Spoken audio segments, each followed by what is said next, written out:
My research arises from the problem that although criminal justice agencies deal with literally millions of people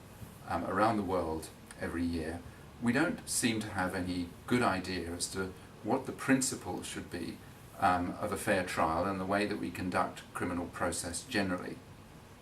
I've worked with reform committees in a number of countries, and I've always been struck by the way that nobody seems to know what everybody else is doing, and nobody seems to know what kind of research is what kind of reform is appropriate in any given circumstance, whether we should have a jury or not have a jury, and what should be the rules that govern pre-trial process, when people should be detained before trial.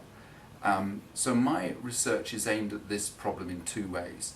First of all, I think it's important for us to work out principles which should guide the process of reform,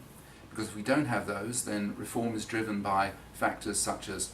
economies, or who can shout loudest and who is the most influential donor, and that doesn't seem to me to be a good way of proceeding.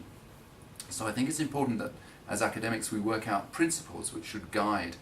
criminal justice reform process, and we should look at the range of academic literature and the range of our experience in order to establish those principles. The second aspect of my research is to show how those principles should operate in the real world, how they might affect a decision about the reform of bail, pre-trial detention, or trial process more generally. And so it's the practical implications of those principles that essentially are my main concern.